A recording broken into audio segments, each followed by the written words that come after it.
नमस्कार, इस नए विश्लेषण में आपका स्वागत है। आज हम एसएससी स्टेनोग्राफर ग्रेड सी और डी एग्जाम 2026 के बारे में एक डीप डाइव करने वाले हैं। देखिए, स्टाफ सिलेक्शन कमीशन का जो ऑफिशियल नोटिफिकेशन आया है ना, वो 60 पेजेस से भी ज्यादा लंबा है। काफी डेंस डॉक्यूमेंट है, लेकिन घबराने की बिल्कुल जरूरत नहीं है। हमारी इस चर्चा का एक ही क्लियर फोकस है, उस लंबे कॉम्प्लेक्स डॉक्यूमेंट को एकदम सिंपल और एक्शनेबल रोड मैप में बदल देना, ताकि फॉर्म भरने से लेकर एग्जाम हॉल में बैठने तक आपके पास एक सॉलिड फुल प्रूफ प्लान हो। तो चलिए बिना किसी देरी के शुरू करते हैं। आगे बढ़ने से पहले एक बात क्लियर कर दूं, यहाँ हम जो भी डिस्कस करने वाले हैं वो डायरेक्टली 24 अप्रैल 2026 को रिलीज हुए एसएससी के ऑफिशियल नोटिस से लिया गया है। ये जानना इसलिए इम्पॉर्टेंट है क्योंकि यहाँ हम किसी हवाई अफवाह या अंदाजे पे बात नहीं कर रहे हैं। जो भी है 100% सॉलिड फैक्ट्स और ऑफिशियल गाइडलाइंस हैं। तो आइए इस नोटिस को साथ मिलकर डिकोड करते हैं। आज के इस विश्लेषण में हम इन 6 की एरियाज को कवर करेंगे। पहले बात करेंगे इंपॉर्टेंट डेट्स और वैकेंसीज की, फिर एलिजिबिलिटी और एज लिमिट्स। उसके बाद हम देखेंगे द एग्जैक्ट एप्लीकेशन प्रोसेस, फिर computer based exam, stenography skill test और आखिर में वो स्ट्रिक्ट रूल्स और डिस्क्वालिफिकेशंस जिनसे हर हाल में बचना है। तो शुरुआत करते हैं सेक्शन 1 से, की डेट्स और वैकेंसीज, यानी एक क्रिटिकल टाइमलाइन और वो शानदार मौका जो आपका इंतजार कर रहा है। सबसे पहले नंबर्स पर आते हैं। 731 ये इस साल की टेंटेटिव गवर्नमेंट वैकेंसीज हैं। देखिए, ये सिर्फ एक नंबर नहीं है, ये गवर्नमेंट सेक्टर में एक सिक्योर और शानदार करियर बनाने की 731 सॉलिड अपॉर्चुनिटीज हैं। हालांकि टेंटेटिव होने की वजह से नंबर्स बाद में अपडेट हो सकते हैं, लेकिन ये आंकड़ा खुद में एक बहुत बड़ा रीजन है कि हर सीरियस कैंडिडेट को इस एग्जाम पर अपना पूरा फोकस देना चाहिए। अब बात करते हैं क्रोनोलॉजिकल टाइमलाइन की, जिसे ध्यान से समझना बहुत बहुत जरूरी है। एप्लीकेशन प्रोसेस ऑलरेडी 24 अप्रैल 2026 से ओपन हो चुका है और ध्यान दीजिएगा, इसकी आखिरी तारीख सिर्फ 15 मई 2026 है। ये एप्लीकेशन विंडो काफी छोटी है। अगर बाय चांस फॉर्म भरते वक्त कोई माइनर गलती हो भी जाती है तो कमीशन ने करेक्शन के लिए सिर्फ 2 दिन की विंडो दी है, 20 मई और 21 मई। और सबसे बड़ा इवेंट, आपका कंप्यूटर बेस्ड एग्जाम जुलाई से अगस्त 2026 के बीच शेड्यूल किया गया है। इस स्ट्रिक्ट टाइमलाइन को अपने दिमाग में बिल्कुल लॉक कर लीजिए। आगे बढ़ते हैं सेक्शन 2 की तरफ, एलिजिबिलिटी और एज लिमिट्स। आखिर फॉर्म भरने के लिए बेसिक क्वालिफिकेशंस क्या चाहिए? तो सबसे पहले आती है बेसिक एजुकेशनल क्वालिफिकेशन। हर कैंडिडेट का 12th स्टैंडर्ड या उसके बराबर का कोई एग्जाम पास होना एब्सोल्युटली मैंडेटरी है। लेकिन यहाँ एक छोटा सा कैच है, एक बहुत ही स्ट्रिक्ट कट ऑफ डेट दी गई है, 1 अगस्त 2026। इस तारीख तक रिजल्ट हर हाल में आ जाना चाहिए और कैंडिडेट के पास होने का प्रूफ होना चाहिए। सिर्फ एग्जाम दे देना काफ़ी नहीं होगा, रिजल्ट आपके हाथ में होना ज़रूरी है। अब एज लिमिट्स को थोड़ा ध्यान से समझते हैं, क्योंकि यहाँ ग्रेड सी और ग्रेड डी के बीच एक इम्पॉर्टेंट डिफरेंस है। ग्रेड सी के लिए उम्र सीमा 18 से 30 साल रखी गई है, मतलब कैंडिडेट का जन्म 2 अगस्त 1996 और 1 अगस्त 2008 के बीच होना चाहिए। वहीं दूसरी तरफ ग्रेड डी के लिए अपर एज लिमिट थोड़ी कम है, 18 से 27 साल। इसका मतलब यहाँ जन्म 2 अगस्त 1999 और 1 अगस्त 2008 के बीच होना चाहिए। और एक बात जो बिल्कुल नहीं भूलनी है वो ये कि उम्र कैलकुलेट करने की जो क्रूशियल डेट है वो दोनों ही ग्रेड्स के लिए 1 अगस्त 2026 ही तय की गई है। अब आते हैं सेक्शन 3 पर, दी एप्लीकेशन प्रोसेस, यानी बिना किसी रिजेक्शन के एक सक्सेसफुल आवेदन कैसे किया जाए। ये स्टेप सबसे क्रिटिकल है। एप्लीकेशन प्रोसेस को हमने 3 एक्शनेबल स्टेप्स में डिवाइड किया है और यहाँ स्टेप 1 में एक बहुत बड़ा टेक्निकल अपडेट है। पुरानी वाली ssc.nic.in की OTR प्रोफाइल अब बिल्कुल काम नहीं आएगी। तो अगर आप सोच रहे हैं कि पुराने लॉगिन से काम चल जाएगा, तो ऐसा नहीं है।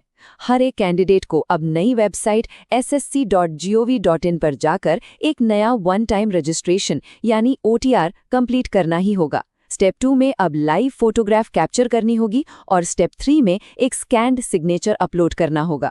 सिग्नेचर का साइज 10 से 20 KB के बीच होना चाहिए, इससे ज़्यादा या कम बिल्कुल नहीं चलेगा। फी पेमेंट की बात करें तो एप्लीकेशन फीस सिर्फ 100 रुपए रखी गई है। लेकिन यहाँ एक अच्छी खबर ये है कि महिलाओं, SC, ST, persons with benchmark disabilities और एक्स सर्विसमैन के लिए ये पूरा एप्लीकेशन प्रोसेस बिल्कुल फ्री है, उन्हें कोई फी पे नहीं करनी है।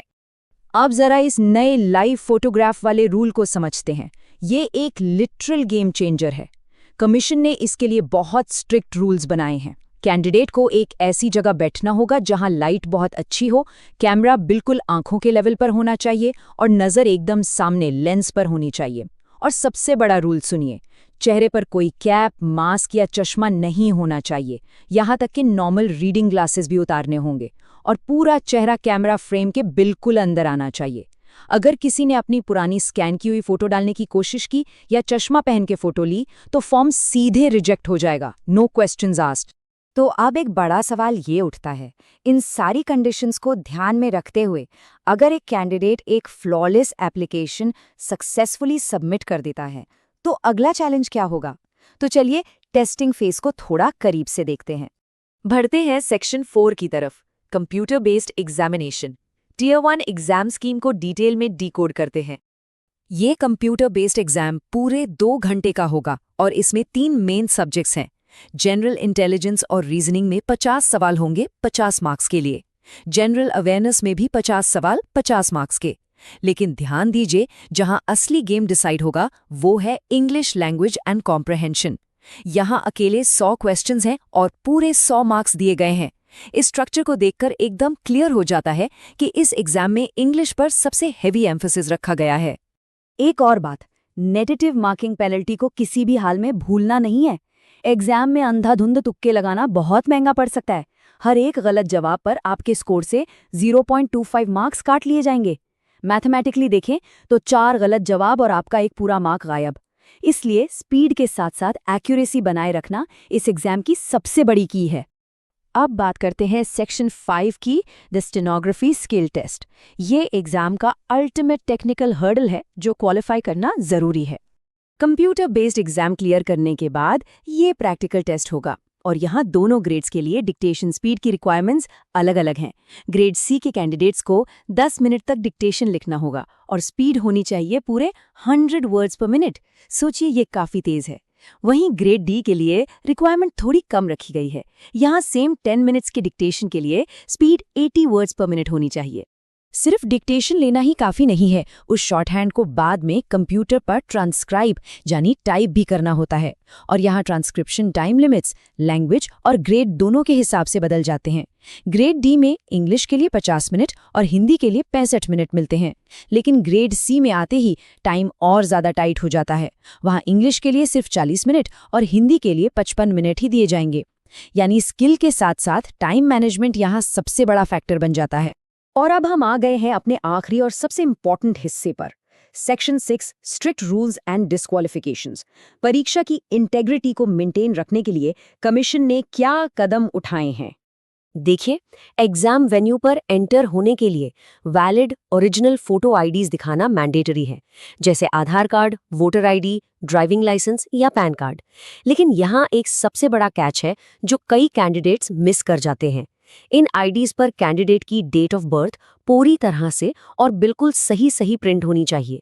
अगर आपकी आईडी पर पूरी बर्थ डेट नहीं है तो आपको एक और ओरिजिनल डॉक्यूमेंट अपने साथ ले जाना पड़ेगा जिसमें वो डेट क्लियरली मेंशन्ड हो। कमीशन मैल प्रैक्टिस यानी अनुचित साधनों को लेकर एब्सोल्युटली 0 टॉलरेंस रखता है। अगर एग्जाम के दौरान किसी के पास मोबाइल या ब्लूटूथ मिलता है तो 3 से 5 साल तक का बैन लग सकता है। इम्पर्सोनेशन यानी अपनी जगह किसी और से एग्जाम दिलवाना, इसके लिए पूरे 7 साल का बैन है। और अगर किसी ने एग्जाम सर्वर्स को हैक या मैनिपुलेट करने की कोशिश की तो वहां भी 7 साल के लिए कमीशन के सभी एग्जाम से डीबार कर दिया जाएगा। ये पेनल्टी सच में बहुत सीवियर हैं। अब एक फाइनल प्रो टिप, या यूं कहूं कि एक ऐसा कॉमन पिटफॉल जहां बहुत से सीरियस लोग फंस जाते हैं। अगर किसी कैंडिडेट के एडमिट कार्ड और उनकी फोटो आईडी में डेट ऑफ बर्थ मिसमैच करती है, चाहे वो सिर्फ एक सिंगल डिजिट का ही एरर क्यों ना हो, उस कैंडिडेट को किसी भी हाल में एग्जाम में बैठने नहीं दिया जाएगा। इसलिए फॉर्म भरते वक्त एक एक डिटेल अपने मैट्रिकुलेशन सर्टिफिकेट के हिसाब से ही भरिएगा। बाद में कोई एक्सक्यूज नहीं चलेगा। तो चर्चा को यहीं विराम देते हैं। आखिर में एक बड़ा सवाल अपने आप से पूछने वाला है, 731 टेंटेटिव वैकेंसीज इस लंबे, हाईली टेक्निकल और स्ट्रिक्ट सफ़र के एंड पर आपका इंतजार कर रही हैं। क्या इन चैलेंजिंग रूल्स, टाइट टाइमलाइंस और इंटेंस स्किल टेस्ट्स को फ्लॉलेसली नेविगेट करके कैंडिडेट्स इस साल अपनी पोजीशन सिक्योर कर पाएंगे?